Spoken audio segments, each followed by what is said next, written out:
Greetings and welcome to the United States Transhumanist Party Virtual Enlightenment Salon. My name is Gennady Stolyarov II, and I am the chairman of the U.S. Transhumanist Party. Here we hold conversations with some of the world's leading thinkers in longevity, science, technology, philosophy, and politics. Like the philosophers of the Age of Enlightenment, we aim to connect every field of human endeavor and arrive at new insights to achieve longer lives, greater rationality, and the progress of our civilization. Greetings and welcome to our U.S. Transhumanist Party Virtual Enlightenment Salon of July 23rd, 2023. Today we have a special conversation in store for you today, and this conversation is motivated by a lot of the rhetoric that we have heard over the past 9 months or so, ever since the emergence of really impressive generative AI, both in terms of imagery, programs such as DALL-E 2 and Midjourney, as well as in terms of text, for instance, ChatGPT.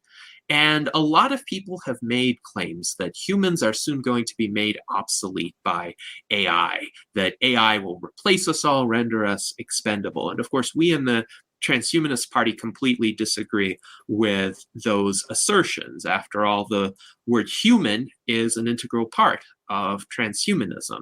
And one of the key aspects of our message is that humans are still going to be relevant in the age of AI. We're going to be supremely relevant. And AI is not a threat to us. AI is a potential partner to us. And yes, AI will have certain advantages over humans, but we are going to continue to have persistent advantages over AI as well. So part of the purpose of this salon today is to explore those advantages and to do so by way of example. So we have our distinguished panel today, consisting of our U.S. Transhumanist Party officers and members, including our Director of Visual Art, Art Ramon Garcia, our current Vice Chairman and Legislative Director, Jason Geringer, our 2024 Vice Presidential candidate, Daniel Tweed, and Maura Abad, who is the co-campaign manager of the Tom Ross 2024 presidential campaign. So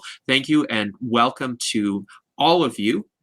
I look forward to exploring perhaps some facets of your skill sets and your work that not all of our viewers may know about yet, though some of them certainly do.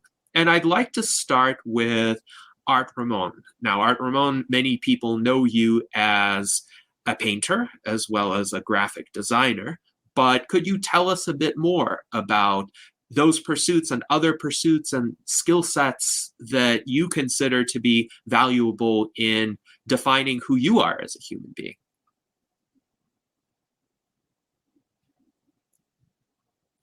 I think you need to unmute. Yeah, one of the things I do as a painter is when I first started up again, it was around 2015. And then I sort of had a problem where, how do I protect my paintings? And I started brainstorming. I would go to, say, like Goodwill and find old paintings. And I always noticed that the edges were damaged because, people die and then their stuff gets thrown into an estate sale or in a storage unit. And, some of these paintings, which could have been, very valuable, are ruined. So it's like, how do I protect my paintings 200 years in the future in case I don't have the opportunity, to live out that long and have the ability to protect my work, into the future. So that's when I decided to start framing my own paintings. So that's something I do that I don't see too many people do. Occasionally I'll see someone, but I do it almost exclusively now. So that's something that, an AI generative art isn't going to do. I mean, sure, you can spit out a digital image on a screen, but to make it physical, in physical form, and then to frame it, is an entirely different process, and it's not going to be the AI that does it. It's going to have to be someone, a human, to prompt the AI to do that. So, and then give it the tools that it would require, the woodworking tools to either 3D print or do a little woodworking. So yeah, it's going to be a long time before an AI has the, its own motivation to actually replicate what I do. In the interim, maybe someone could direct an AI and copy my work, but it's not going to be easy for them. And it would take a lot of resources, and they don't necessarily have the motivation. I have the motivation to create because I've always wanted to be an artist, but back when I graduated high school, I made the decision not to become an artist because there's always that you just end up being a starving artist and never be successful in life. So that's one reason why I didn't become an artist back then, but I should have. That's when I was at sort of my artistic peak, at 18, 19. My mind was just going everywhere. And, but I didn't do it, and kind of regret it now sometimes. But what do you do? As a transhumanist, I'm hoping to live as long as I want to, and hundreds of years in the future. So I'm going to have the opportunity to develop the skills that I didn't get to develop when I was sort of at my artistic peak back in, when I was 19 or so. So, and hopefully with some sort of genetic therapy, I can get my mind, my neuroplasticity back to where it was at my creative peak. So right now I'm sort of dealing with COVID, and that kind of sucks. That can sap a lot of your creativity and motivation. But yeah, it's going to be very difficult for an AI to replace me. And I don't care if the AI could make stunning graphics. When you could spit out, graphic after graphic, it becomes spam. It's just spam. Sure, it's good to see on a feed, but if you just continuously spit out, images that are generative, it becomes spam. So it becomes almost pointless. No one's going to value it. As part of having something that's scarce is that you value its scarcity. And my work is definitely scarce. So what I'd like to do is show some of my process. And let me share out my screen. Yes, that would be quite fascinating to see. And we have a bit of feedback while the image is loading. So our friend Mike Lazine writes, "Art is so right." Mike has seen paintings like the ones he mentioned at Goodwill stores and even Salvation Army stores. And our friend Alan Crowley says that Art Ramon is so right about the preservation of art. Alan is also glad to see The Death of Death on your mantle, Art Ramon. So it seems these books are being delivered. I am waiting for mine. Hopefully I will get mine soon as well, but please proceed. So this is a painting I did back in 1997. Okay. Did the painting. I used to work almost exclusively with black and white paint because this is oil. Oil can be very difficult to mix colors, and definitely I had gotten out of the Navy after 5.5 years and hadn't painted at all in those 5.5 years. And even before I joined the Navy after high school, I did do a little tiny bit of experimentation with oil painting, but it was mostly like on paper. So it was like kind of a throwaway practice art. So this is like one of the first paintings that I didn't like. Now I was able to save this, into the future. When I restarted back in, say, 2015, I didn't like it. So that's something, an artist is, their worst critic. Well, that's something an AI isn't going to do. It's not going to reflect and say, this is not good enough. It's just going to spit out, generative art. So it's going to be a while before it sort of can contemplate its own work and be, critique it. So I didn't like this piece. So what I did was I transformed it just by painting over it. But because I could still see brush strokes in the new painting, I sort of use that as a guide. So first I just split it into very binary, black and white, to sort of have a horizon. And then this was when I was very early into transhumanism, 2015. So I was maybe 2 years into, discovering transhumanism as its modern movement. So one of the things is, Mars colonization. So I decided to make this Mars miner. So, and I titled the piece Martian, what the hell did I call this? Martian Miner 2049er is the name of the piece. So here I am, just very rough. And like I said, this is when I restarted. I'm really having a hard time painting. I didn't have the skill, and I'm struggling to put down the paint and not paint over it and scrape it off. And I'm really struggling. So I sort of created this miner down here, and then this eye in the sky, which is tracing the old image that's underneath. So this is like the tail end of the bug I created. And then I started experimenting with washes, and I put in some I don't know, ancient artifacts on Mars here, and kind of continued on with that. And it developed into one of my first crude pieces that just wasn't a total mess. Because I have some other ones that were just a complete mess, very abstract, thick layers and lines, some of which I've gifted away. So that was the process of creating this piece. Now, back in 2017, I was invited by a friend to put up some art displays at the Phoenix Comic Con 2017.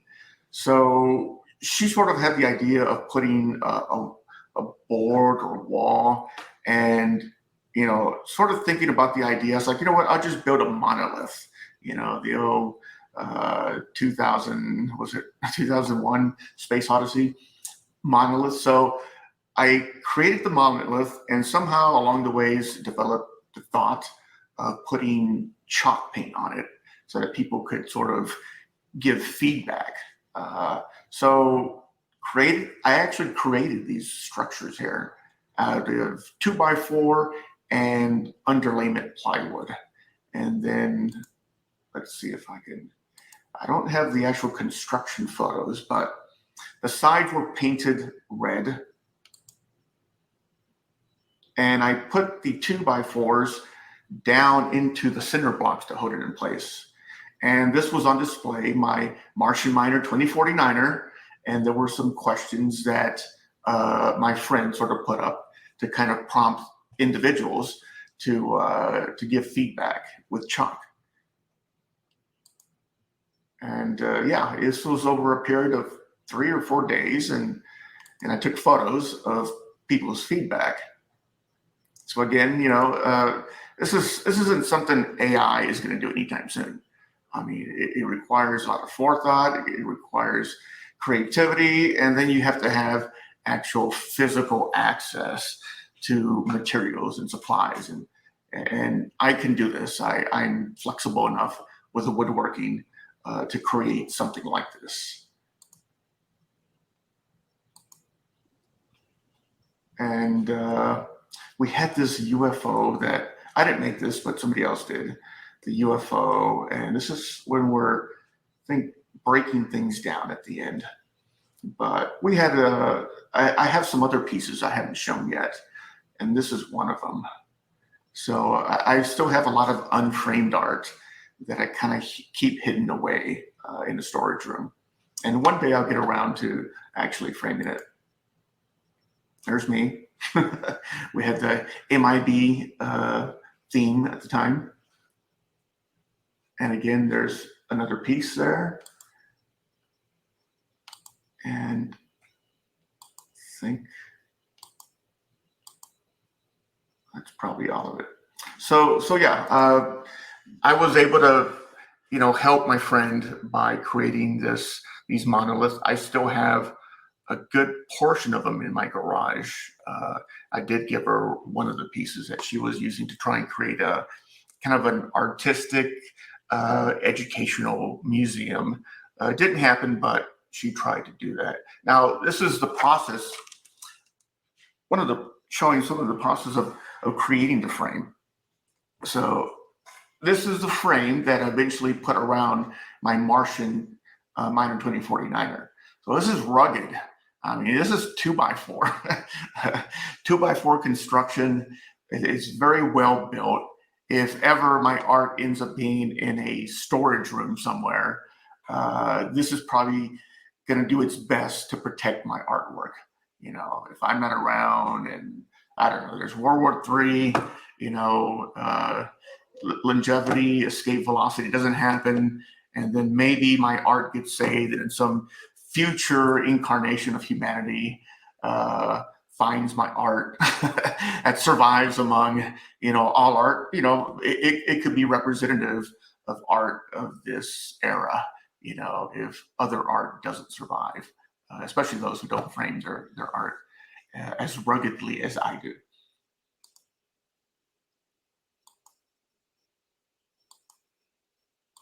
And I think I went through several layers of the paint. Black paint, spray paint with, I use like gold flake paint or something other. So again, it requires access to all sorts of construction materials. I kind of did my own type of mounting using these L-shaped brackets, and that's how I sort of floated within the frame.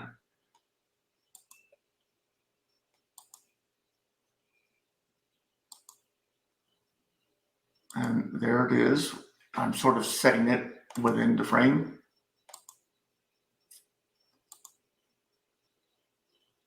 And another thing I like to do with my frames is I put furniture tacks on the sides and edges to further protect the frame itself.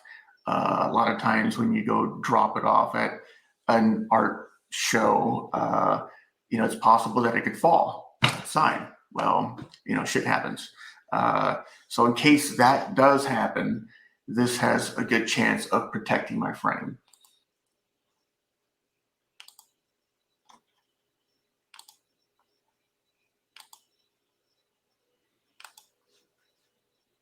Okay, here I put a protective coat. Okay. Do not bend canvas if removed. Why did I put that?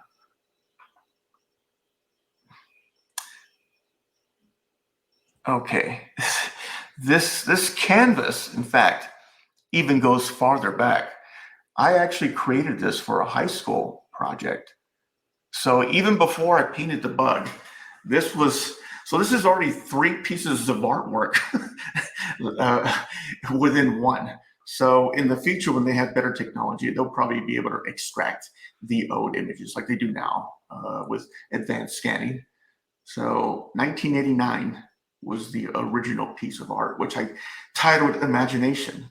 And that was at North Shore High School.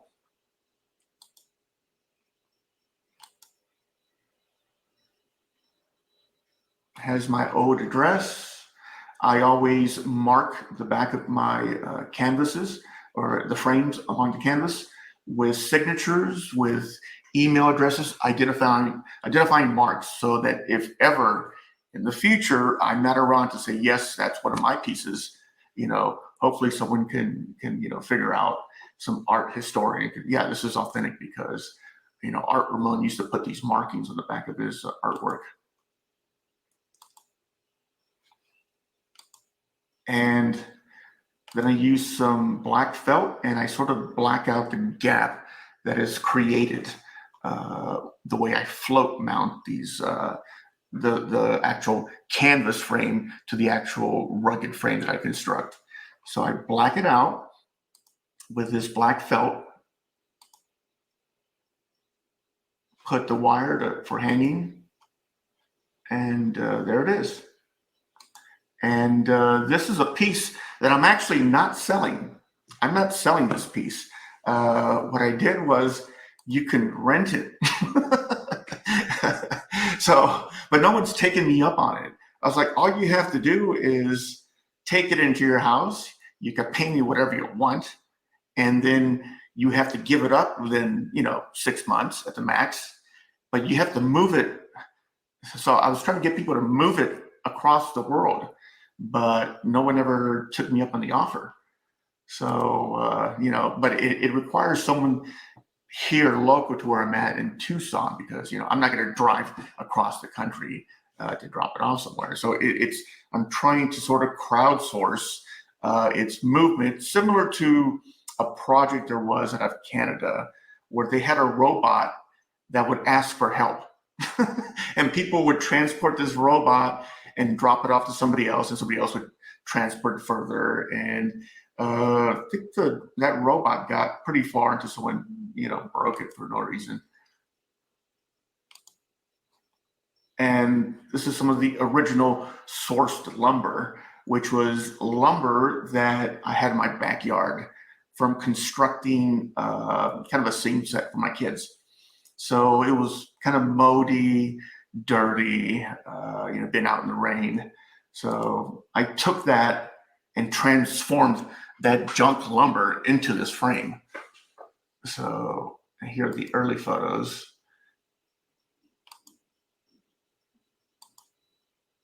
So yeah, AI is not going to be digging through in Robin Jean for old lumber, to create this frame. So yeah, this is what I do. This is what I do to, kind of differentiate myself from other artists. And hopefully in the future, I'll sort of be known for this, for creating these rugged frames.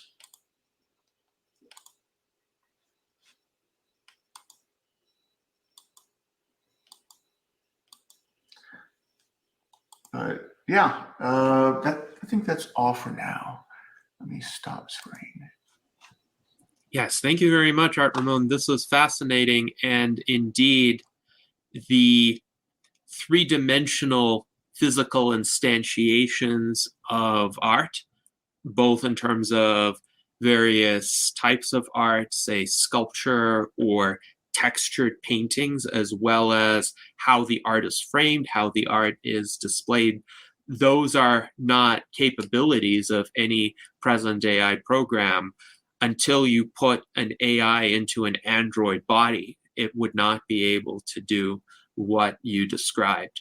And we have some quite interesting comments. So Alan Crowley suggests a prompt for an AI program, art in the style of Art Ramon circa the year 1989, and see what the AI generates. And indeed, it's an interesting question. I actually tried doing that with DALL-E 2, for instance. I asked DALL-E 2 to generate a building in the style of Gennady Stolyarov II. And this is what it came up with. I think it's fairly interesting because this particular building, it was, I think, quite reflective of certain tastes that I have for ornate, more classical elements. There's a bit of, let's say, a 19th century Russian influence here in the architecture. And I think it captured some of the colors as well, the gold and light blue, for instance, as well as the fact that this is not a minimalist building, to say the least. This is more of a maximalist building, also in line with my style. But I input this prompt in several AI programs, and this particular image from DALL-E 2 was the best one. I think some of the others were perhaps not as much in accord with my style. At least I would need to do some significant modifications to those particular images. Now, we have some other interesting comments. Alan Crowley writes that he loves the process. He has talked with several other artists about painting over their pieces and building upon that foundation. He also says when he was in middle school woodshop, he built several large frames for his mother's canvases, and that it is indeed hard work, and Art Ramon has taken it to the next level. He is, however, not sure if it is optimistic or pessimistic for art to be designed to survive on the trash heap for 200 years, but really so much art gets destroyed over time, or it gets damaged in some way, even if it sits in the attic somewhere and it's not well preserved, or if it survives through wars or through periods of neglect. It's good to have art be durable so that it continues to be relevant and continues to be appreciated by people. Futuristically Minded writes that robot creativity is going to be a thing. He guesses it's just up to us if we're going to embrace it someday, and he finds it really interesting watching a robot paint and draw. He's reminded of a scene from I, Robot where someone asks, can a robot paint a masterpiece? And the reply is, can you? Can a human? I'm sure Art Ramon can, but if we ask 95% of the population, they might get a different response. Jason writes that he likes to frame his digitally generated images and wonders if that counts. So, of course, Jason and I have collaborated on a virtual concert of futuristic neoclassical music where we can see Jason's framing efforts. And I would say it does count, because if you ask DALL-E 2 to do it, if you ask Midjourney to do it, they wouldn't at this stage. So there is some superimposition of human creativity, which can even be applied onto an AI-generated artwork. And Jason also states that a large part of what AI will not be able to duplicate would be emotionally related. For instance, our ability to emotionally inspire others. So this is, I think, quite an interesting conversation, and we can continue the conversation as the salon develops. Now I would like to ask Maura to talk about her unique human skill sets, and we will add those to the mix. Thank you, Gennady, for the invitation, and each of you, and for everybody that is watching or will watch later. So really excited to be here. You know, I woke up this morning thinking in one word: comparisons between humans, and now comparisons between AI and human. So in my personal opinion, we grow up competing, number one, number two, number three. At this stage of my life, I think each of us have superpowers. We're superhumans, and it's more about collaboration and complement. So the same analogy I want to use for AI. AI is here to say we just have to find a way to collaborate, to find a synergy, to find that connectivity with it. So mainly for the people that perhaps are a little bit afraid or scared, I always say it is okay, embrace it, but keep moving. And the keep moving is the search of the truth, which is education, taking classes, metaverse, artificial intelligence, ChatGPT, you name it. Everything is there at your fingertips. Free classes, you pay classes, everything is there. It has to be the interest of the person, and it has to be that you need to learn and you need to know, because fear doesn't take us anywhere. Fear is thinking more about the same, and it's going to get even bigger, right? So you cannot be in a corner. You need to embrace it and keep going.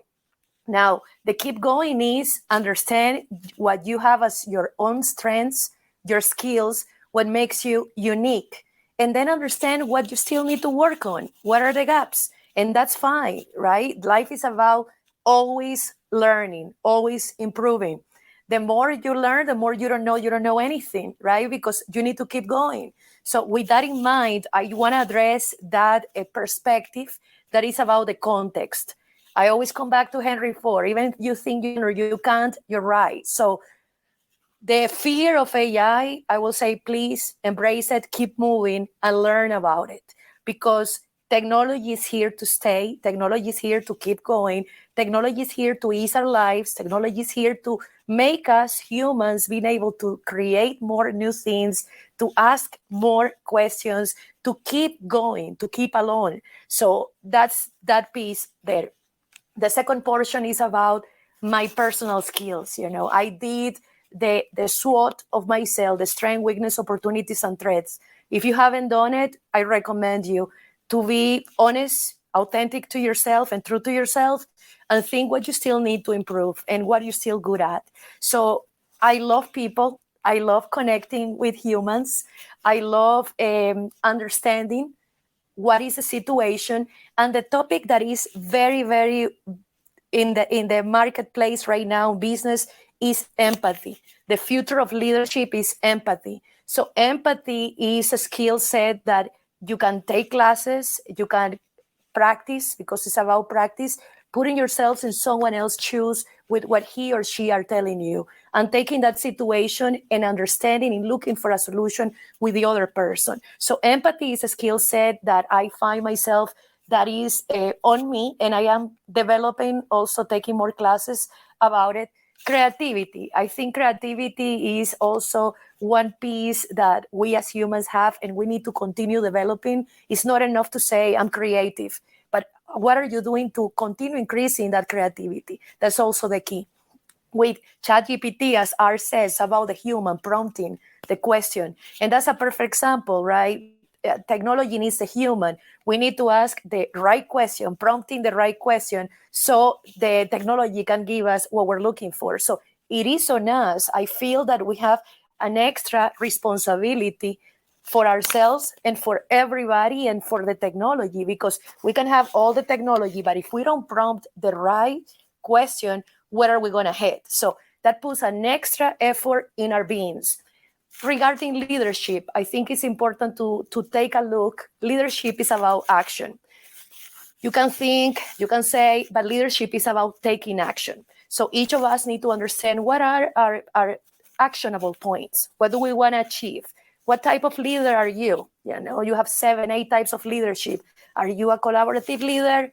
Are you an inspirational leader, right? Understanding where your leadership skill sets are also important. One piece of me also that I have is the communication, and I will say languages. I am obsessed about languages. And again, with prompting the right questions, I can speak with ChatGPT, 40 languages, right? I am on my way to 13, and I continue doing. But again, coming back, if I don't have the skill set of asking the right question, even if I speak the language, it won't have the same effect. Authenticity is key in each of us, and having an action plan of what is ahead. So I do think that for all of us, okay to be afraid, okay about that, but keep moving. Learn about it, get into classes, get to understand your own being, your authentic self, your perspective, and what do you need to improve, what's best for you, and just keep doing it. Keep doing what makes you happy. Keep doing what you need to know that you need to learn, because in that way you're going to be happier, and the environment around you will make also everybody will feel happier with you. If you're happy, everybody else is happy. That's what I say. Personally, I mean, in technology, with ChatGPT, DALI, everything that is coming now, the way that I see when something is new, I'm not feeling scared. I'm feeling that I need to learn about it, and I need to get good at it. And then I need to continue learning and learning and learning, because in the marketplace also there's a lot of competition, right? So if you're trying to look for a job, they're going to look who has more skill sets in the digitalization era. This is where we are right now. So you need to embrace it, because it's here to stay.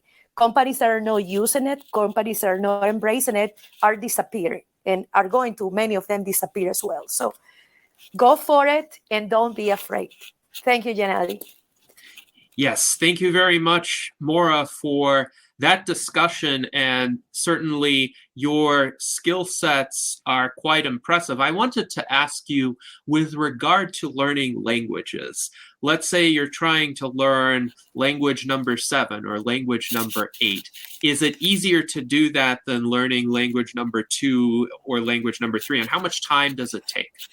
Yes, the first thing is to understand what you want on what languages and why do you need a language, right? So you first of all need to understand, okay, I'm going to go for German. Right now I'm taking German, right? So I'm in German class. Why? Because it's going to open me to study Einstein, Freud, Nietzsche. That's what I'm doing. I like to read in the original language. So the first thing is not just to learn a language to learn a language. You need to have a goal with a language. That's part number one. A goal that benefits you and can benefit humanity or others. That's also part of this task. I learned different languages. At the beginning, I felt that being with a teacher was the best. But then COVID came and you need to adapt. The strongest species are the ones that adapt. Charles Darwin, right? So the flexibility of the being. And then I said, okay, let's go for it. Technology wise, I'm going to start taking different classes. So I didn't take just German.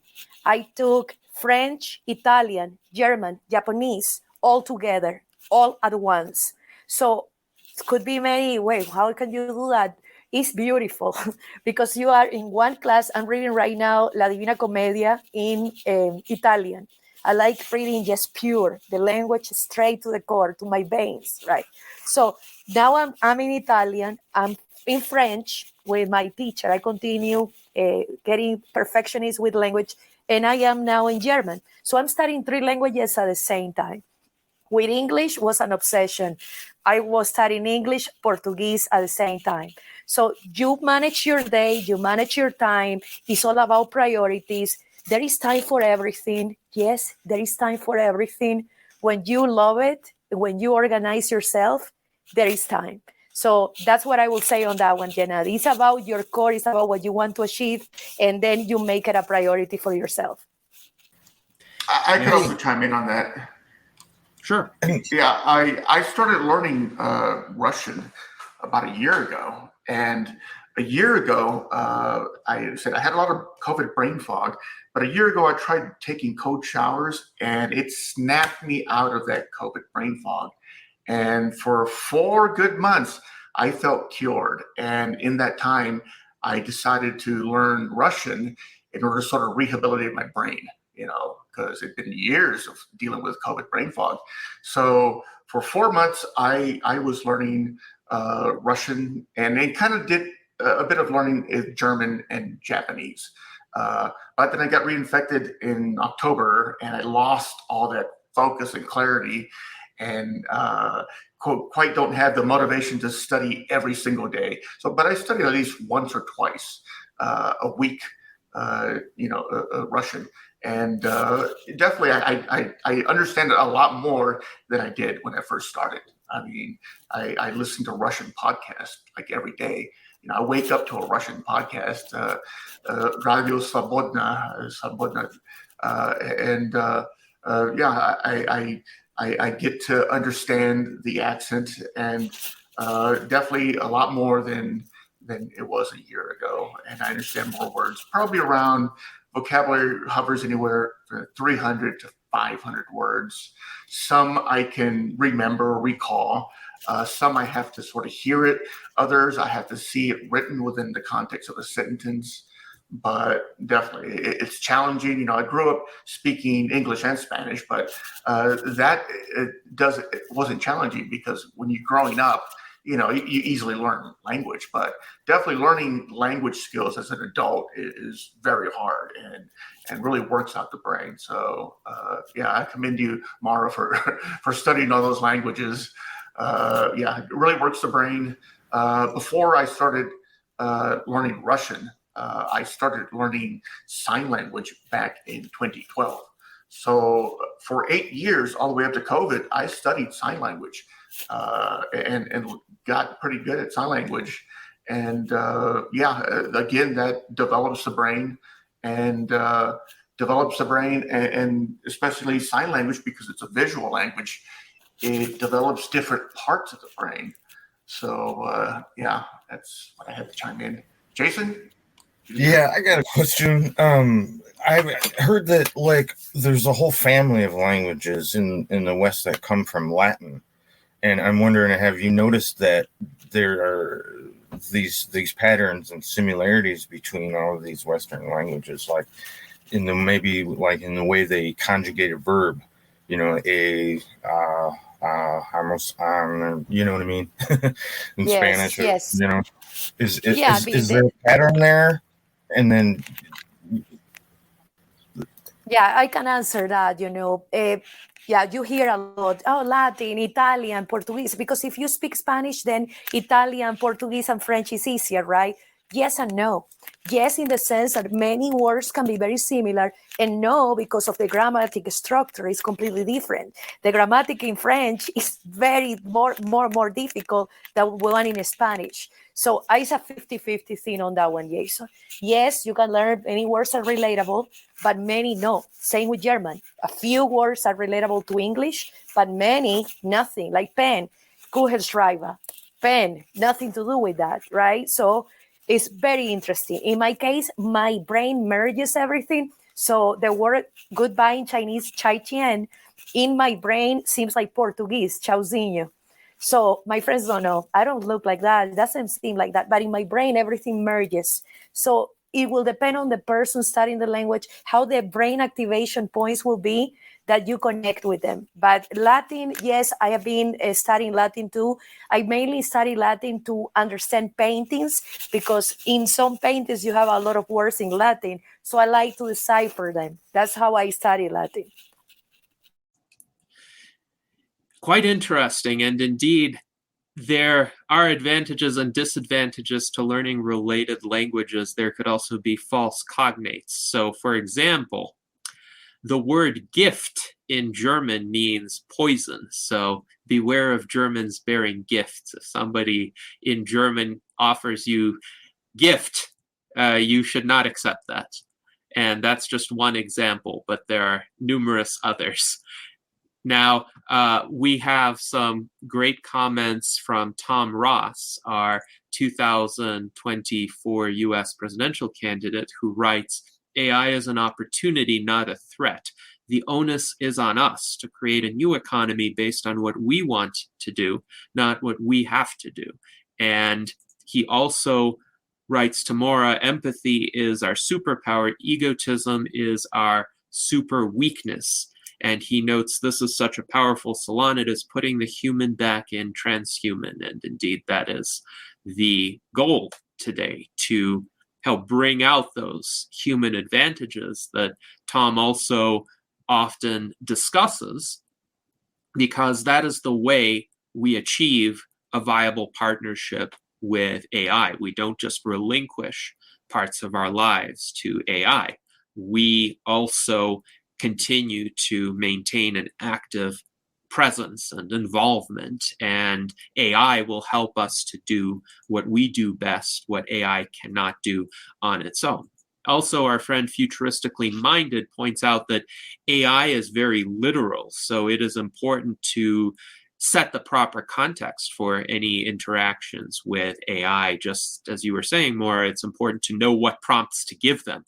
If we want AI to do something for us, we need to know how to talk to AI, and that's not an intuitive skill set either, because we humans can kind of understand the context by virtue of our shared humanity.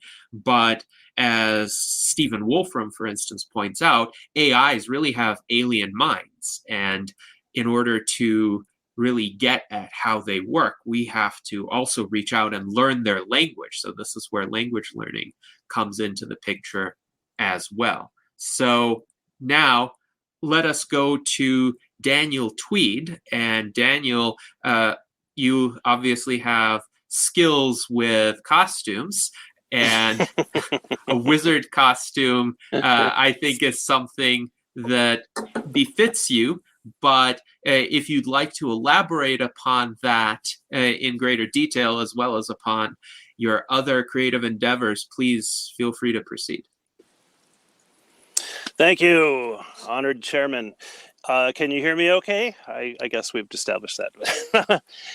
So I heard something interesting a while back, that everyone dies within 1 year of their final birthday. Yeah. So this is like a fortune-telling, can't miss way to tell a fortune. It's like, people want to know when they might die. Oh, it will be within 365 days of your final birthday. I can tell you that.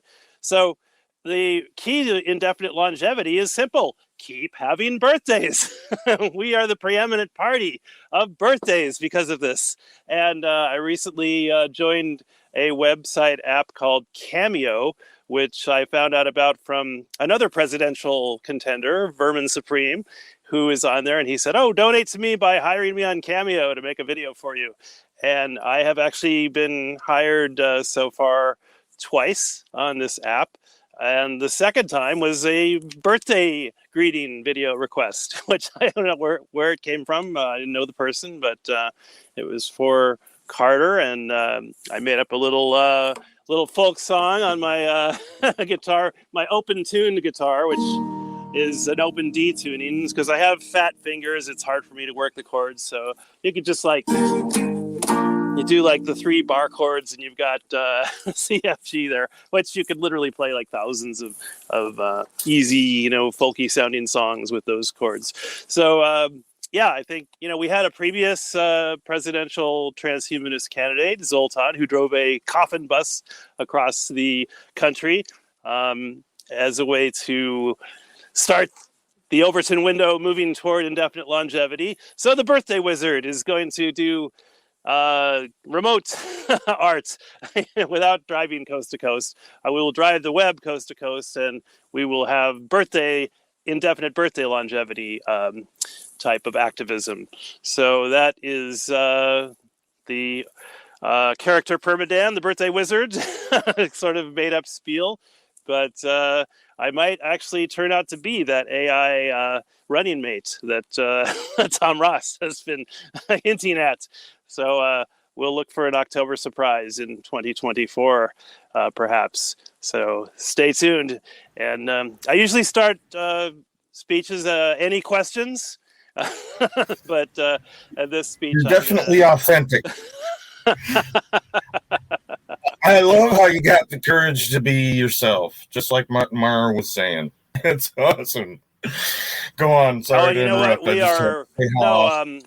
Speaking of the other people in the panel, Mara is the campaign manager. Oh my God, are Tom and I lucky to have a talent like Mara on board as our campaign manager.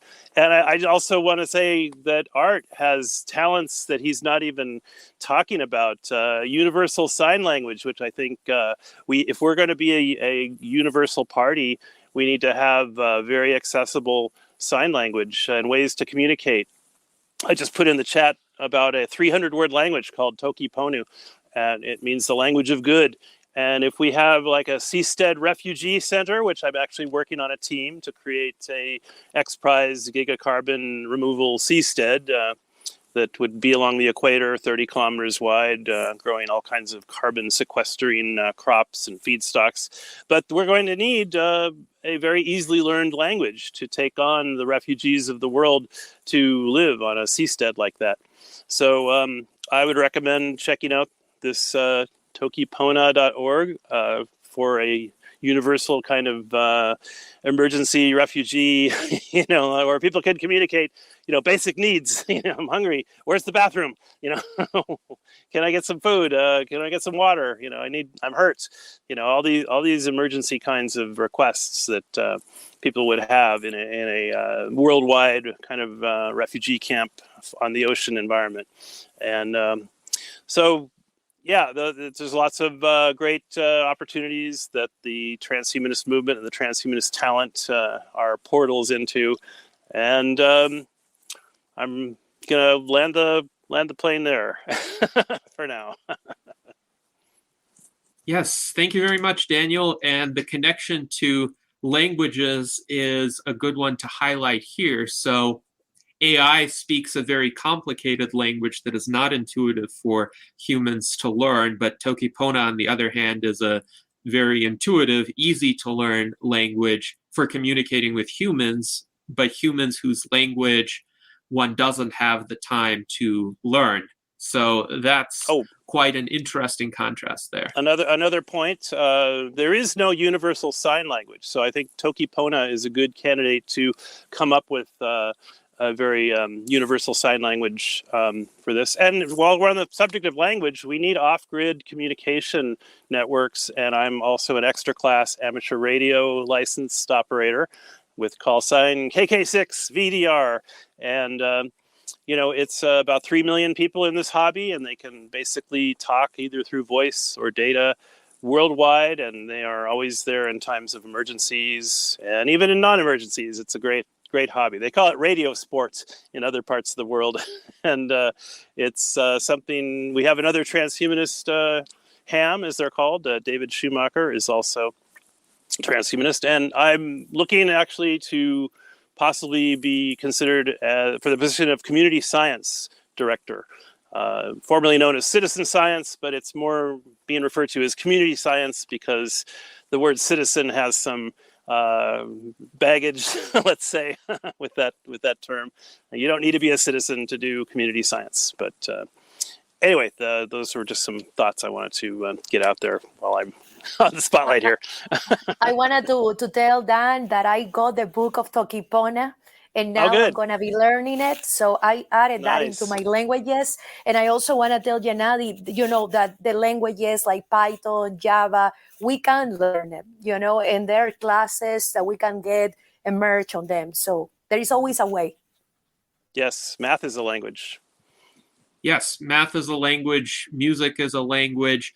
I did a bit of Python programming for predictive models, actually, in some of my actuarial studies, although I wouldn't call myself an expert in programming by any stretch of the imagination. I've also taught myself HTML for website coding, and I'm completely self-taught in that, essentially, because back in the early days of the internet, if you wanted to customize anything, you needed to learn HTML. Now HTML has largely been superseded by PHP, which is a lot more complex, but you can still put some HTML skills to good use. Say if you have a WordPress website and you want to custom code something instead of just using the visual editor. John H. points out that in regard to AI languages, what makes them seem alien is the fact that they don't yet share or grasp the contexts within which most humans, especially so-called neurotypicals, routinely function. And I can certainly identify with that comment. It is not easy sometimes to grasp the contexts, especially within which neurotypical humans function. I wouldn't exactly call myself neurotypical either. And I have often had to make explicit for myself what I think to a lot of people is implicit, but I generally tend to work within fairly advanced, but let's say more explicit conceptual frameworks. I like to ask fundamental questions like, why is something the way it is? What are the underlying premises behind it? And then I construct a framework from those, which seems to me to make logical sense. But when you interact with a specific culture or a specific society, there are a lot of implicit assumptions and exceptions to certain rules, where the rule from a logical standpoint might be X, but there are like little footnotes to X in circumstances A, B, or C. You don't do X, you do Y. And that's where the complexity comes in. And for an AI, that might be even more difficult to grasp because AIs are, as has been said, very literal, and they do what they're programmed to do, but sometimes there are emergent features of that programming which are also not easy for humans to anticipate. So actually we need neurodiversity. We need a lot of different types of minds and different ways of thinking in order to be able to figure this out and interface with AIs effectively, because one human mind might succeed where others fail. And also, Maura, you mentioned evolutionary theory and the survival of those who are better adapted, but sometimes we need different adaptations for different circumstances. And there have in the past, for instance, been evolutionary bottlenecks where the dominant phenotype of a particular population actually couldn't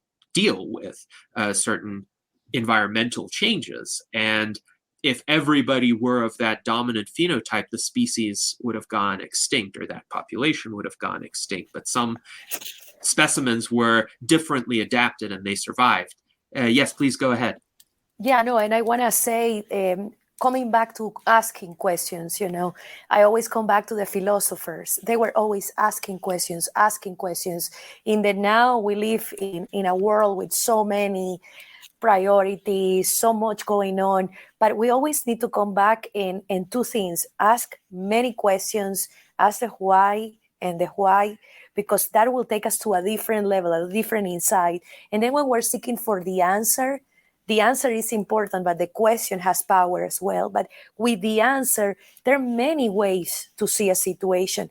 And sometimes we say, okay, this is the answer. And we don't take a look and say, but is there any other way to find another answer? So what I'm trying to say, that even the answer might have other ways to look at. And creativity takes place, collaboration, synergy with others. That it's not the same thinking by yourself that you tell other person, hey, what do you think? That answer will be even more powerful between two people. Synergy, 1 + 1 + 1 = millions. It's not 3. So it's the power. So to me, AI and human is unlimited possibilities, right? So that's the power of AI, the power of humanity working together. That's so powerful. It's just embracing that technology to take us to the next level.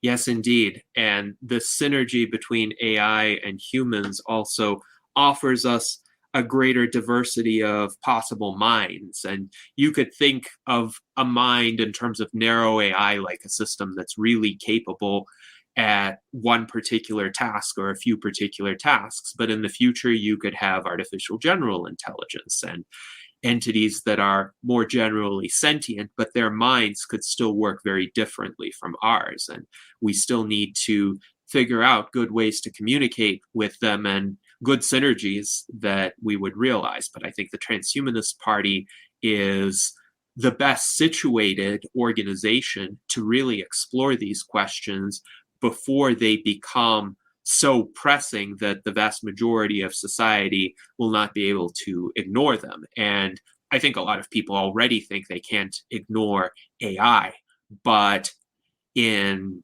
10 years, for instance, they really won't be able to ignore AI. This will become an issue on an entirely different scale. And unless we figure out good synergistic, mutually beneficial ways of communication, there will be civil rights struggles, there will be Luddite reactions, there will be riots, there will be politicians trying to crack down on technology that could really be quite beneficial to human beings. And we're already hearing calls to crack down on this technology, which I think are reactionary and counterproductive.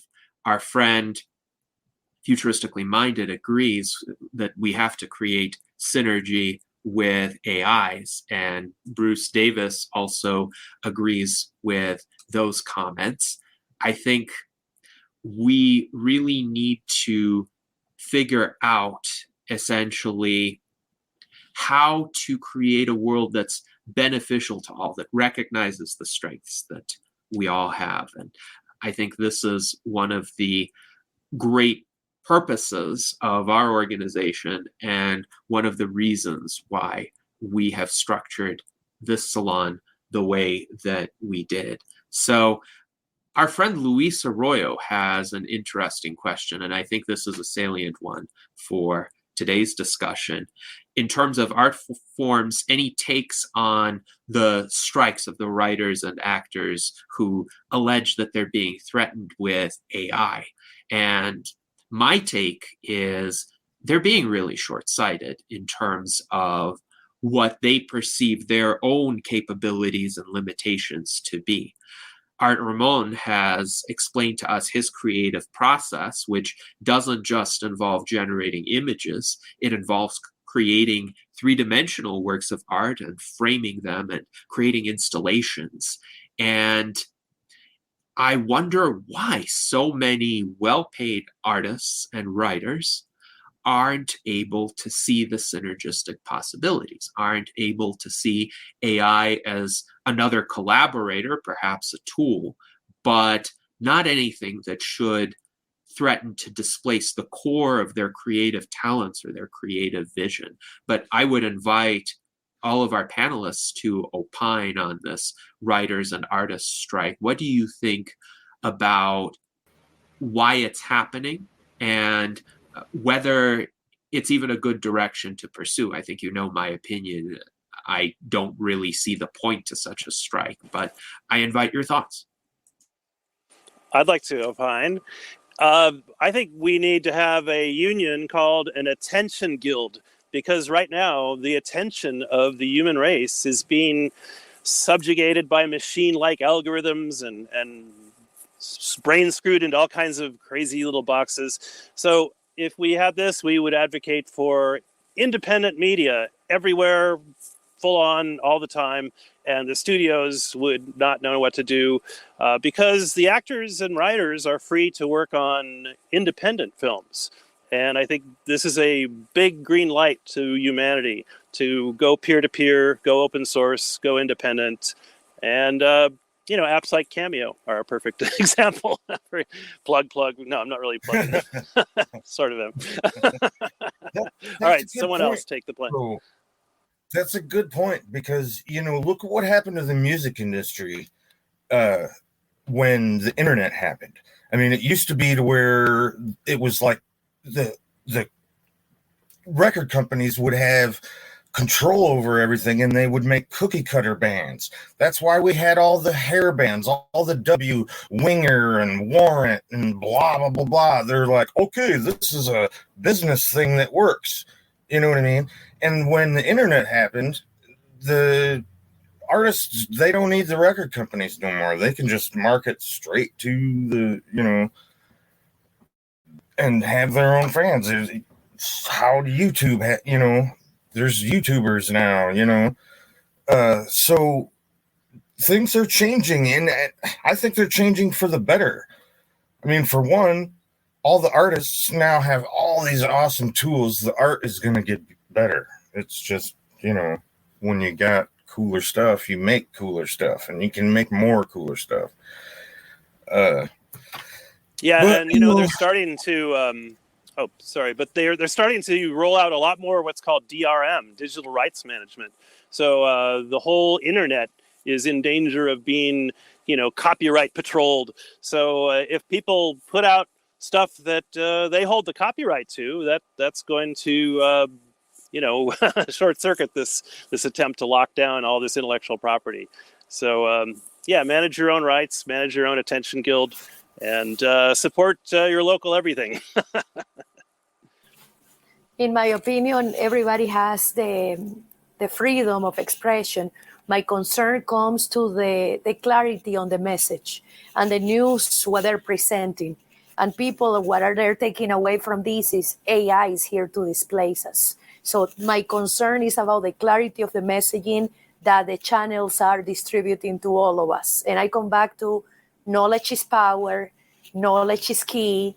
You receive the information, but you need to find the truth for yourselves, right? For oneself. We need to look into this. My concern is more into the messaging, because everything gets sorted out, but the messages has been spread out there that AI is not here to support us. And I think that's a mistake. Yes, indeed. I do think that is mistaken messaging, and it's messaging that foments this fear of AI. And Tom Ross writes that striking is important to draw attention to the cause, but it also expresses a denialism that AI is here. We will always need the human touch to complete the emotional pull of a story. Many writers and studios are already putting out formulaic stories, so the AI advent will force us to be more human, essentially discover what that unique human touch is. And our friend Futuristically Minded writes, AI's greatest potential in this area is not replacing creative humans, but augmenting their work. And he believes that AI will create more jobs, but that depends on the way we use it. For instance, a company utilized ChatGPT and made its workers more efficient and less likely to quit. And this is a key as well. It's as if people think there's a finite amount of work to go around. There isn't. In most workplaces right now, there is a staff shortage and people are overwhelmed. There is so much turnover that the people who don't want to quit, the people who are actually staying in those jobs and they want to contribute, feel like they have a lot more work than they can reasonably accomplish. So they need all the tools they can get. They need all the help that they can get. And obviously, it would be good if those vacancies were filled. I think a lot of jobs are becoming needlessly unfilled because of institutional inertia and rigidity, especially in the algorithms used for hiring, which are deeply suboptimal. But in the meantime, if you want to avoid frustration, if you want to avoid burnout, you need to use these tools. You need to augment the capabilities of the workers who are there. 101 Tesla writes, it's really about how people use it. People are responsible for how AI is deployed, not AI. AI in itself is for cooperation, not competition with humans. But I agree, there are better and worse ways to use AI. If a particular company thinks it can just lay off a bunch of workers because there's an AI system there, I think that's incredibly short-sighted. And I think that's missing an opportunity to empower the people who are already there to do wonderful things. You can't replace years or decades of human experience with AI.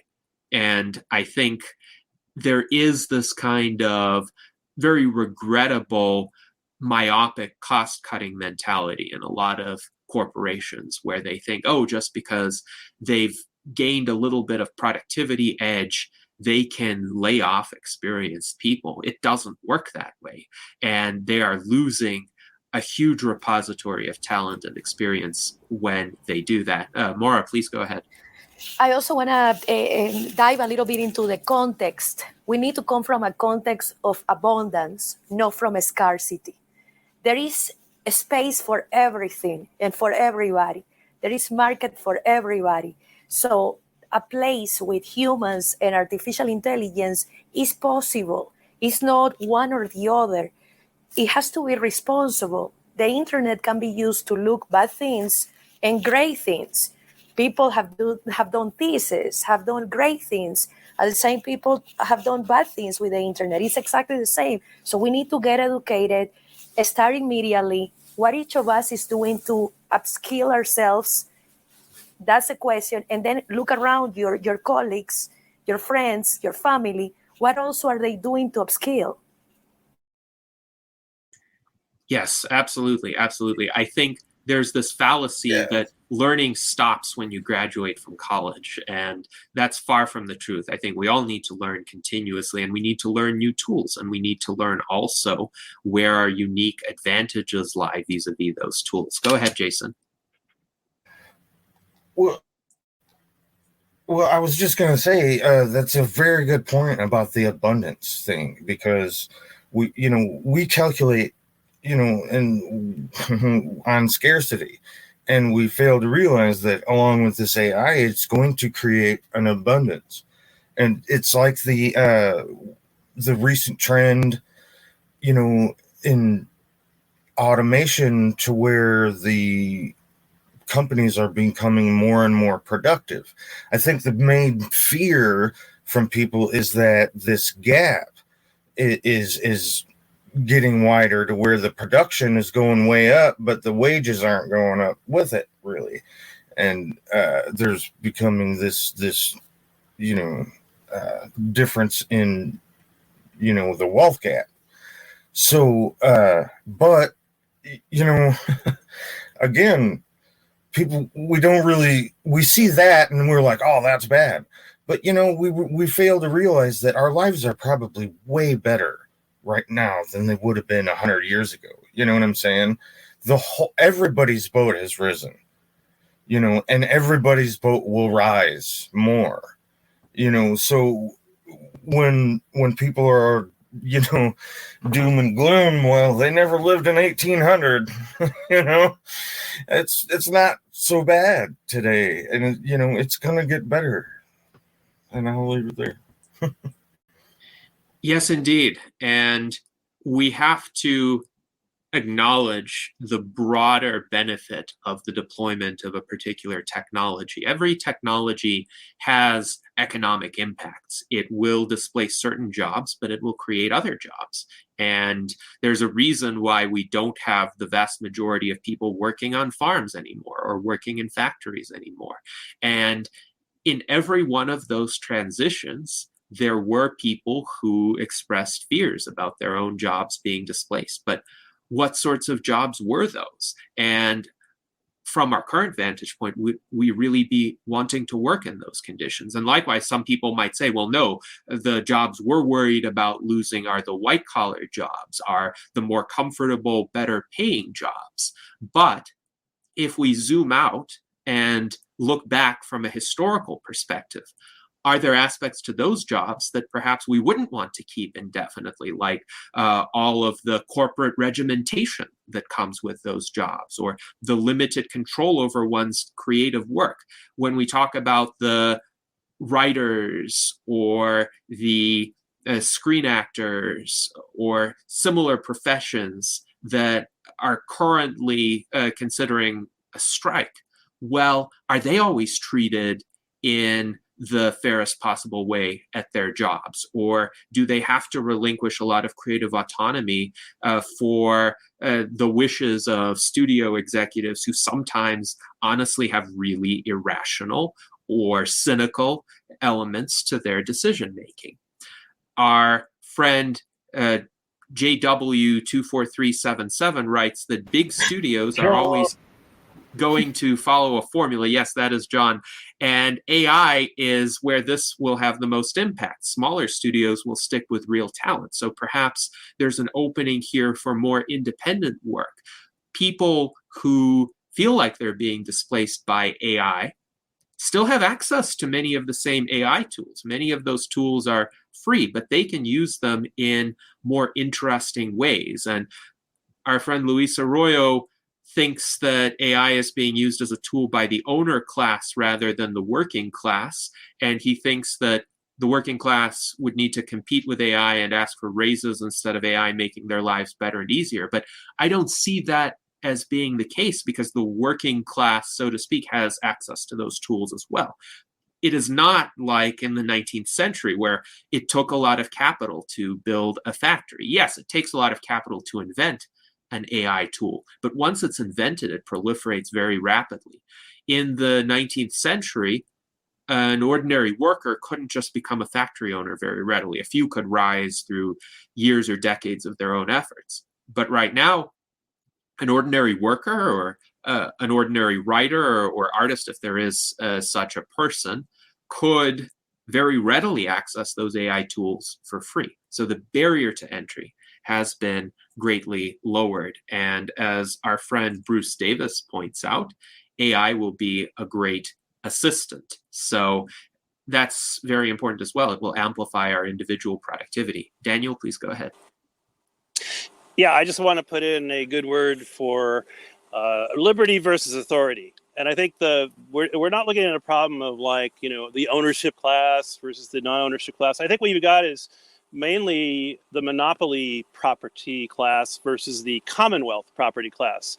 See, we've made monopoly property out of things like land that never should have been made monopolizable. You wouldn't want to monopolize the sunlight coming off the sun because everyone behind you is shaded.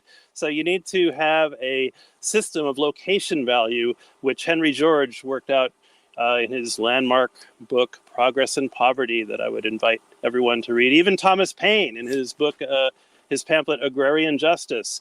And even going back to Moses, there are laws and stipulations that you shouldn't monopolize things like land. And look at all the wars that have been fought over trying to have monopoly rights to things like land. So, Luis has even pointed out to me that, but Marx said that Georgism was the last gasp to save capitalism, but But I like to say to Marxists, well, so if you went to a farmer's market, would you attempt to like seize and redistribute the the people selling their the goods of their garden there? I really think that authoritarians and libertarians can reach a compromise with these commonwealth property concepts, and we can have a due process, reciprocal accountability civilization with great ideas, movers and shakers like the Transhumanist Party. So that's my 2 cents on property and commonwealth and Georgism. Well, this is quite interesting. I think there's a lot to be said for local or individual scale production and exchange as well. And AI tools and other emerging technologies could certainly make it a lot easier to do that and to engage in that kind of production with very high quality output. Of course, you can already have artisanal quality output, but what if you use artisanal intelligence, as Tom Ross likes to call it, to assist in the creation of that? I think that would increase the quality to an even greater extent. And I think a lot of people would intuitively be attracted to it because they can see that a lot of care has been put into it and the product is still unique. It's interesting. It's not something that you can find in a mass-produced format. At least you won't get quite the exact same features out of a mass-produced product. And this is quite an interesting conversation. I wanted to give Jason the opportunity to also speak to his unique human skill sets, and we will add those to the mix for the rest of the discussion. Now that my internet's finally working, been trying to figure out what's going on. Anyway, I'm a musician mostly. Try not to brag too much, but I'm pretty cool and stuff, I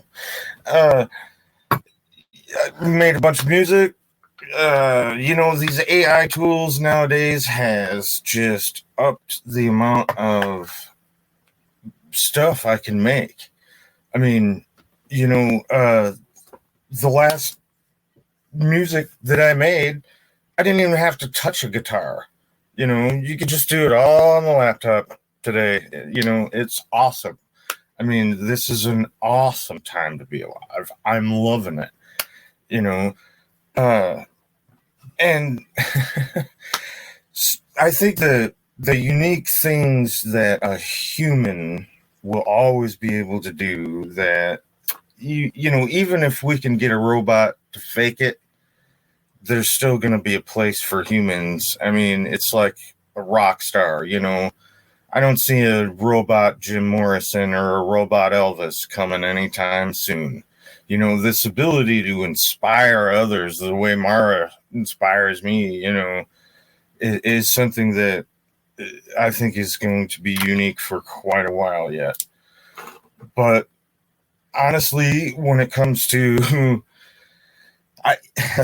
the fact that, like I said, I didn't have to even touch a guitar the last time I made it, tells me that pretty soon AI is going to be able to do almost everything. But there's still going to be that human empathy, not just empathizing with other people, but projecting empathy and projecting emotion onto others. And, I think that's going to be valuable for a long time yet. I think I put a link in there to some of my tunes. I got a YouTube channel. You can check it out. I mostly do covers. Eventually I want to create some more original music. I have, like a whole album worth of stuff that I haven't actually all the way recorded yet, but that was from a long time ago, before we had all this digital technology. It's crazy. I can remember when I had to have a whole room full of equipment with cords running everywhere and like 50 different pieces of stuff just to do what I can do now with a laptop. It's changed everything, and it's awesome. All right, that's cool. I'll pass it on. Yes, absolutely. And I would encourage people to check out Jason's YouTube channel and his websites, including his personal website and his Armchair Rockstars website. I do agree that technology has greatly enabled artistic creative output simply because the execution is so much easier. I remember even when I was 14, I had this thought that to really enable human creativity, one needs to reduce the distance between the human mind originating a creative idea and its realization in some medium. And the shorter that distance is, the more creative we can be, the more ideas we can iterate through and instantiate in this world. So, for example, if you could just think of a piece of art or a piece of music and it comes into being right away, isn't that the best possible world in which to be creative? Because right when you think of it, it comes into being. Obviously, we're not there yet, but we're a lot closer to that than we were even when I was 14 years old. And I thought of that because I was thinking of it actually in a fairly frustrated context, because I was still writing down notation for my early musical compositions by hand. And then I would take it to a computer and I would put it into notation software. And actually, I was quite fortunate that I did that because, of course, the muscle memory of playing a particular work fades over the course of a few months. But I had that digital notation, which was then compatible with MIDI formats. And of course, once you have something in MIDI format, you can use it in a wide variety of programs. So I was able to replay and reorchestrate and remaster those compositions many years later. And I was quite thrilled to have been able to do that. But at the time, it was a lot of work because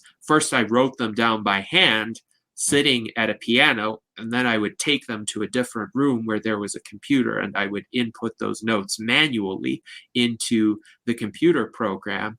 And of course, this sounds archaic now, but most people watching this program, they even experienced a time before even that functionality was available. So you really just had hard copy notation.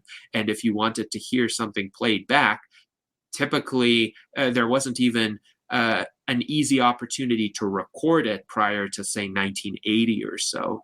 So you would need a human to play it back, or you would need to play it back yourself. And we have so much room to be creative now that we have these tools to play this music back for us, or to have art be much more readily instantiated in digital format. So, yes, Mara, please go ahead. And I wanted to comment on that, right? Because with the new use of technology, is exactly what you're saying. It's not just lay back and say, oh, this is going to do it for me. It's completely the opposite. It's upper skills, check, educate ourselves, and keep learning. I just want to emphasize that because, you know, with the use of technology, yeah, do this, do that. I don't have to do that. No, it's the opposite. So just making sure. Mm-hmm. Yes, absolutely. And we do still have to do work to be creative. It's just the work is of a different nature. I would say it's more interesting work. It's less routine work. Dan, do you want to comment on that? Oh, well, I just love that quote that you sometimes hear is like, if you're not doing what you're creating out of love, why should you expect to get paid for it? I think the real artists are the ones that are doing their art mostly for themselves to experience it, and secondly, sometimes to keep from going crazy or killing themselves, perhaps. Is that old saying, conform, go crazy, or become an artist.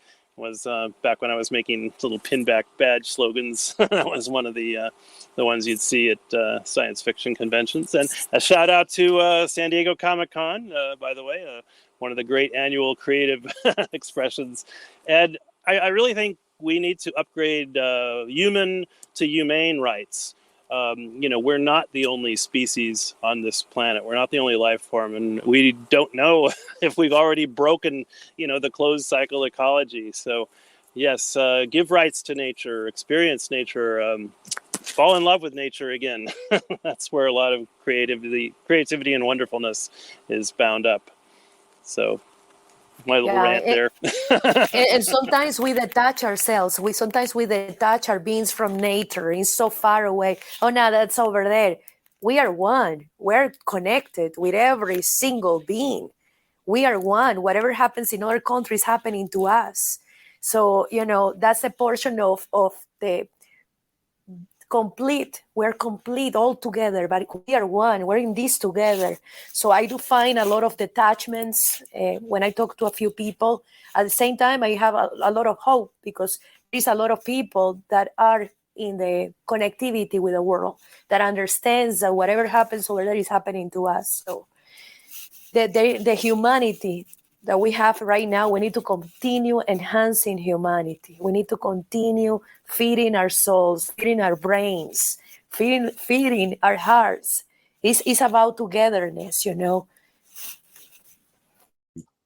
Yes, and I think this highlights the diversity of sources for inspiration that we can gather, as well as the importance of having external data from the natural world or from the man-made world in order to receive inspiration and then be able to transform that experience in certain ways to create a work of art, because nobody creates in a vacuum. If we were just put in an empty room without any sort of prior experience, we wouldn't be able to create art. Of course, I think some humans might start being really inventive and trying to figure out aspects of that empty room that could be transformed into art. But it's good to have a variety of inputs, sensory inputs, as well as intellectual inputs when we interact with other people or interact with AI. I think there's a myth of a kind of complete originality that, especially during the mid to late 20th century, a lot of artists aspired toward. They thought, well, we can't possibly emulate anything that went before us because that would be derivative and that's somehow bad. But all artists are inspired by what came before as well as the external world. And it's not possible to create in a vacuum. A few comments from our viewers. Mike Lazine writes that he's old enough to remember a world where music notation was done by hand and computer software was not available to transfer music over. And Mike is only about a decade older than I am. So that speaks to the speed of that transformation. And of course, when I was very young, I didn't have access to notation software either. So I would not have been able to create. I wish I could create music or art in a digital manner when I was in my first decade of life. I just didn't have the tools. But we see what happens when someone has the tools. So just yesterday, Alma Deutscher streamed her opera Cinderella, which I saw in person in November 2022 in San Jose. And she started composing when she was 3 because she had the tools. She was born in 2005, so in a very different era, but she spent her entire life in this environment where she is still classically trained and exquisitely skilled as a human musician and a composer, but she has access to so much more technology that she can create on an entirely different scale. Bruce Davis writes that humanity has a lot to discover still. For us to have the opportunity to truly focus on consciousness with the assistance of AI will be amazing. Yes, it's about time spent. It's about time that we can devote to discovering our creative abilities rather than just doing things by rote. So it's about the allocation of time. John H. writes, of course, the AIs are saying they want to forge peaceful cooperative partnerships with us. They know what we want to hear. But I think it goes beyond that. Number one, many AI systems today are programmed to say that. And I'm sure ChatGPT is programmed to be friendly. And there are actually certain prompts that are hard-coded into ChatGPT. For instance, I couldn't get ChatGPT to pretend to be a human or even to pretend to be an AI pretending to be a human in order to pass the Turing test. It kept always saying obviously AI-like statements like, as a large language model, I do not have a body and I do not have a human consciousness, even when I was telling it to pretend to be human. So I don't think AIs are really capable of deception like that, at least not contemporary AIs. Most of them are programmed not to be deceitful, but even if they weren't, it would be so easy for them to slip up just because they don't know the human context. We were talking before about how it's not easy or obvious to blend into a typical human society because of all of these implicit understandings that an outside mind just wouldn't be able to grasp at first. So in order to deceive someone, first of all, most humans are terrible at deception, and I include myself in that category. I think it's best not to even try.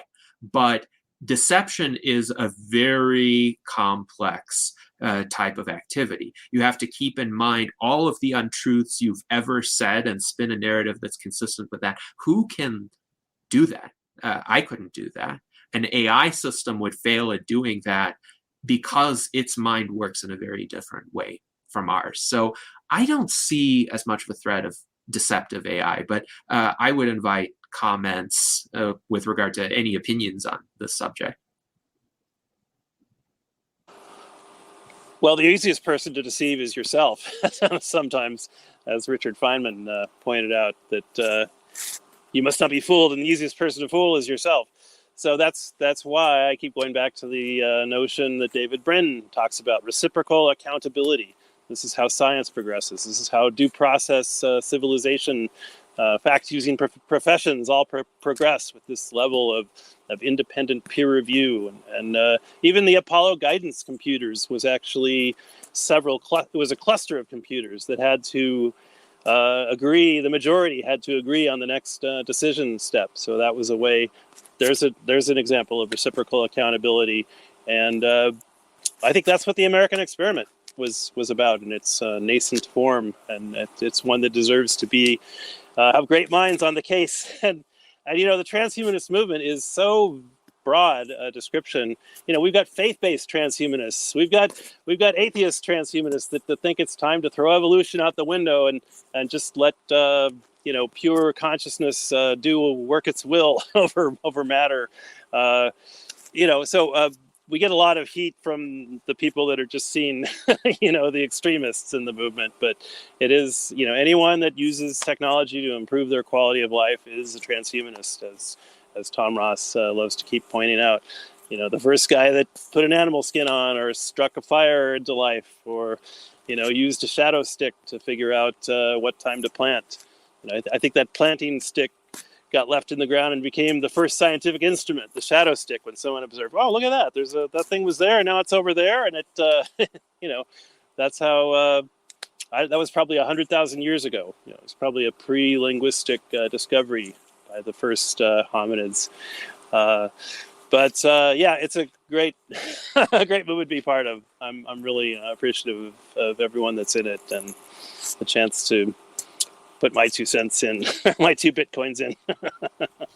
Yeah, Yes, and absolutely. part of the campaign messaging that Tom Ross is always inspiring us is bring back the human to this campaign, right? That's the intention.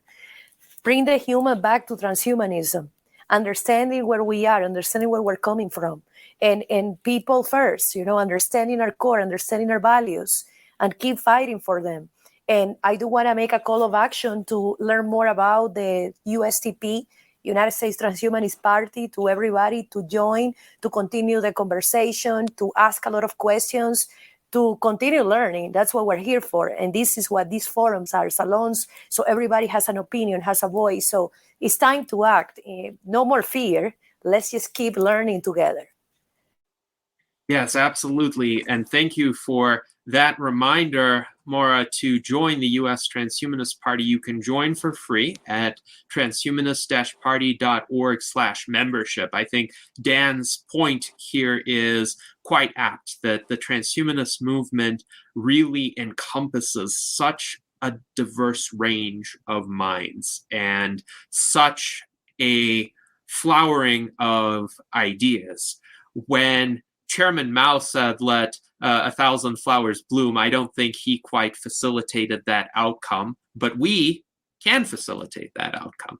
And I think under the banner of transhumanism, we can really encapsulate the best of humanity. All of the human ideas and aspirations and skill sets that we want to continue. Because transhumanism is not about superseding humanity. It is about empowering humanity. It is about overcoming that which holds us back, including death and disease and the limitations of our own psyches and material scarcity and all of the quite regrettable conflicts that pervade the world. And instead, to harness what is best about us, our creativity, our rationality, our aspirations for better lives, for better futures, and our sense of empathy, our ability to identify with minds who are different from ours, and to create a world where the outcomes are better for everybody, because the natural world, as it has developed through evolution, unfortunately, is very cruel, and it doesn't care for individuals. So 99.5% of all species that have ever existed are extinct, not to mention individuals who are often in natural evolution expendable vessels for the perpetuation of the genetic code. And we think there's a better way. There's a more humane way to approach individual life forms, going all the way to David Pearce's concept of abolitionism, the abolishing of involuntary suffering, where we can get to a world where potentially not just humans, but all sentient life forms will be much better off and will be respected.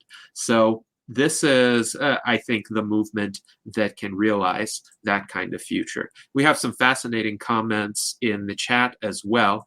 Jason points out that we all copy, and when we create, we just add our own thing, our own element, our own individual touch to it. And indeed, great classical music had a lot of elements of copying. Melodies kept getting reused in the 18th century. In the 19th century, composers would pay homage to other composers by reusing their melodies. It wasn't considered theft, it was considered a compliment at the time, and composers would write variations on one another's themes, again, as a sign of respect and as an acknowledgement of where their inspiration came from. Our friend John H. writes that music is technically just the manipulation of sounds, but it takes a human being to imbue those sounds with meaning, with feeling for other human beings, for now anyway. And a lot of commentators do think that AI will be able to evoke emotion to varying degrees. But I agree that a human creator right now needs to be involved to impart a sense of meaning to the work, even in the act of recognizing it as a work. So, for example, let's say it's possible to generate, using AI, a composition in my musical style. I'm sure it is possible because there have been AI programs, for instance, that have composed in the style of Bach, Johann Sebastian Bach, Frédéric Chopin, Scott Joplin, Antonio Vivaldi, many others. David Cope, who is a professor of music, developed AI musical composition programs called EMI, Electronic Musical Intelligence, and Emily, he named it Emily Howell, but it really is an AI composition program. And I've listened to a lot of these works, but you still need a human decision maker to say, okay, this is a finished piece, or when I listen to it, it sounds sufficiently like this other composer that it could be a useful representation of their style. Or if I listen to an AI generated work that is supposed to sound like one of my compositions, I still have to make the decision of acknowledging that and saying, yes, this is good enough to essentially take ownership of it and say, all right, I think this is a worthwhile composition. This is something to share with the world. This is something that people will appreciate. And I think there's a role for AI in that, but ultimately humans have to make that decision as well. And Jason does point out in the chat that AI can be used to deceive, for instance, to write a fake news story. And it is possible to put in a prompt, and you can even use ChatGPT for that purpose. Just tell it that it's a work of fiction, and it can write you a fake news story. But is that sufficient to create successful deception? Because you can do that, and you can put it out as a work of fiction. You can say, well, here is a fictional news story that ChatGPT wrote. And if you say that, people will read it with that understanding, and they won't feel deceived. They won't feel misled because you're telling them the truth. But a human being has to make that decision to put it out in a misleading context. Again, the AI is just a tool. I don't think it would autonomously be able to deceive. We always come back to, let's say, nefarious human motivations. And yes, some humans want to harm other people. Some humans want to mislead other people. And they will use tools to do that, just as some humans use guns to kill people, but humans can also use knives to kill people, even knives that were designed for eating food rather than for killing. So I think it's worthwhile to consider how we can harness the better angels of our nature, in the words of Steven Pinker, rather than those more nefarious motivations. And Jason says in the chat that he has already made some variations of my music with AVIA, which is a program, but it needs some finishing touches. So yes, please send me the MIDI files, Jason. I look forward to seeing what the AI thinks I sound like. And Dan writes in the chat, AI is not your mother or your watchdog. So in a sense, humans are still responsible for themselves. And he also writes, we are the way for evolution to become more humane. Indeed, evolution needs some conscious, rational agency in order to allow for more humane outcomes. The problem with evolution up through the emergence of our species has been that evolution has been blind. It has been careless about the fates of individual organisms, and we really need rational moral agents in order to change that. Now, the radical proposition of transhumanism is that those rational moral agents don't all have to be human. It would be great for humans to be part of that conversation, but sentient AIs could potentially be part of that conversation. If we discover extraterrestrial life forms, they could be part of that conversation as well. If we uplift animals, they could be part of that conversation. And I think that is important, though, to discover the common aspects that would unite all of those sentient entities. That's why the Transhumanist Bill of Rights is so important as well. Dan also writes that the distinction between fiction and nonfiction seems to be getting increasingly difficult for GPT systems. Indeed, a lot of the ChatGPT answers kind of blur the distinction when ChatGPT makes up citations, for instance. It's like it's creating its own fictional academic or legal universe, for example. There have been cases where attorneys who overly relied on ChatGPT would generate references to fake legal decisions that seemed plausible unless you actually know something about the law and know that no such decisions actually took place. So I also want to acknowledge our wonderful supporters, John H., who writes he's willing to pay to support these salons, and that must be his vestigial libertarianism. Well, we certainly appreciate your vestigial libertarianism, John, and our friend Alan Crowley says it was a doubly wonderful salon. Well, thank you very much.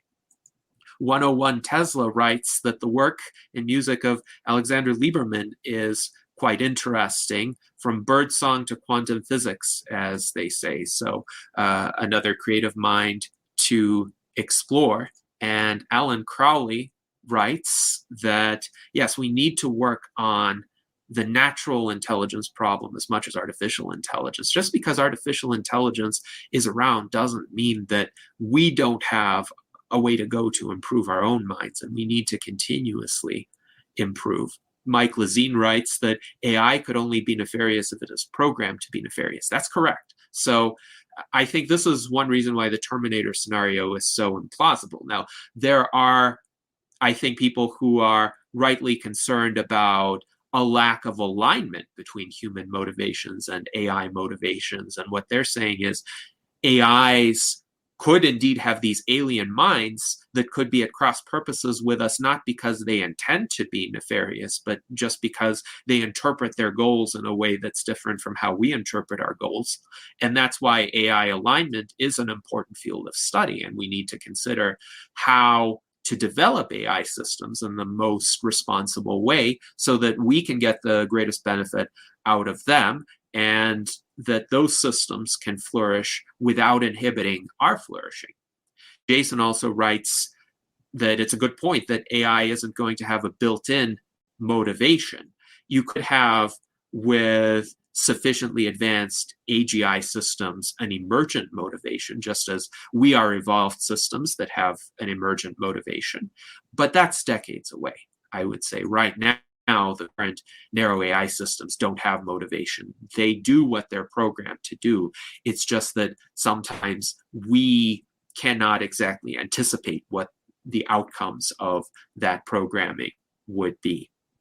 So we do also have a comment from Futuristically Minded, who writes that he sometimes wonders if we meet other civilizations and they are tens of thousands of years ahead of us, and they're going to have AI and robots that are beyond anything that we can conceive of. Well, I would imagine if we do meet another civilization, the earlier that happens, the more likely it is that that civilization would be far more advanced than we are, because we don't have faster than light travel. We can't even colonize another planet yet. So certainly if we meet another civilization soon, it will be because that civilization reaches us. If it happens later in our own history, when we become a multi-planetary or perhaps multi-galactic species, then it would be more probable that we are more advanced than that civilization. But definitely, I think it's a good idea to build up a faculty of tolerance and understanding for minds different than our own, because if we meet them in the form of extraterrestrial life, that life is going to most likely be more advanced than we are. So it would be good to be kind to those life forms. It would be in our interests. So we have about 6 minutes left in our salon, and I would like to invite our panelists to offer concluding remarks. Anything you would like to say to take this discussion further or to address any of the comments that have been made already. Let's go to Art Ramon. Yeah, I've been working on a short essay with the Omni Futurist, and it's going to involve sort of like FDR's, infrastructure programs, but more like for arts. Let's say in the future when people are displaced, and using art to create murals on every government building, on every piece of private property that has just a big blank wall. And this would be a government program where people would be paid to be muralists. And also it would be used as sort of an artistic coping mechanism. So I sort of envision this as soon as the politicians start to realize that, job displacement is a huge problem that's not going to sort of solve itself. And I've got this idea that I'm sort of, throwing around my head, and I'm trying to solidify aspects of it. But yeah, just helping people deal with economic singularity through the arts. Whether you're a painter or a sculptor or a singer, or if you're a writer, finding a way to get people to put this out into the real world. We've got a lot of ugly buildings.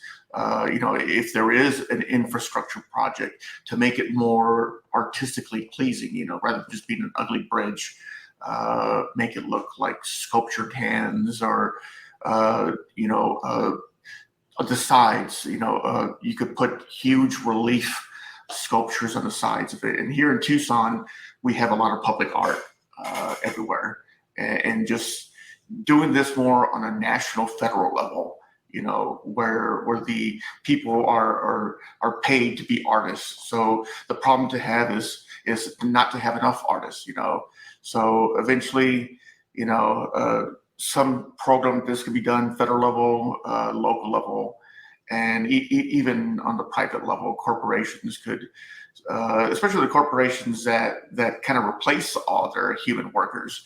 They could maybe pay some sort of UBI tax to the federal government, and that could be redistributed to these programs to get people to be artists, and help them cope with joblessness and economic singularity. So yeah, that's all I got.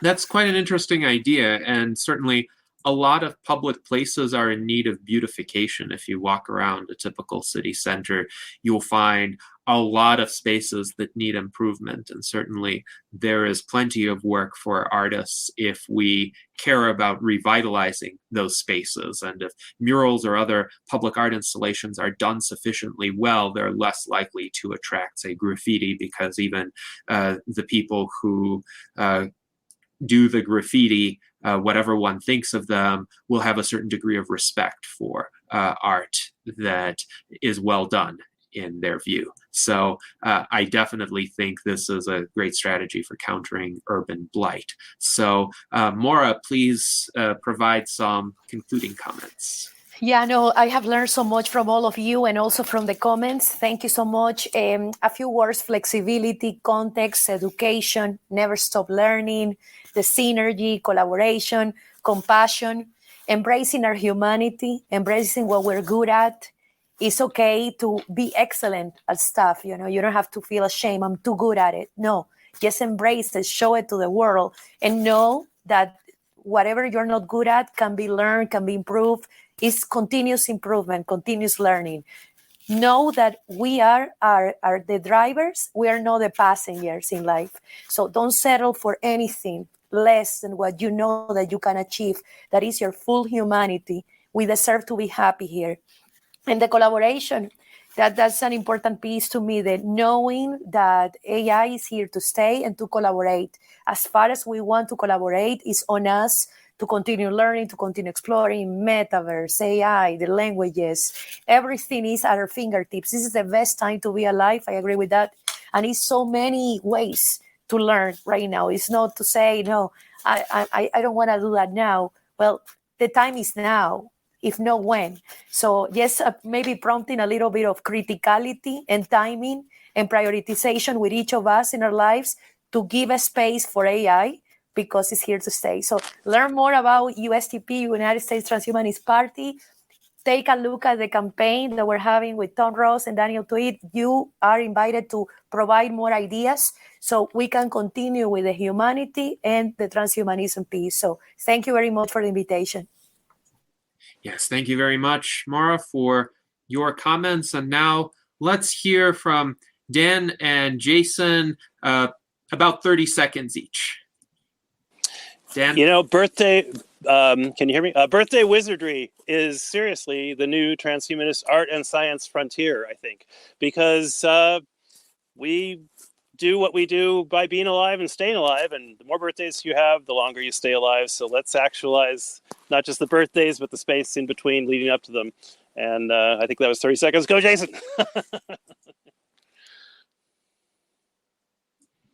Yes, Jason, please go ahead.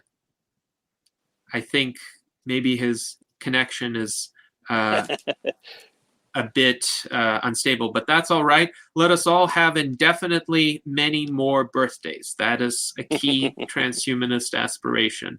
And as you point out, every birthday that we have means definitionally that we continue to be alive. We did not die in the year preceding that birthday, and that will always have been the case. So oh, and it's also a way of realizing you're in a solar system. It's an overview effect. It's like a great annual overview effect.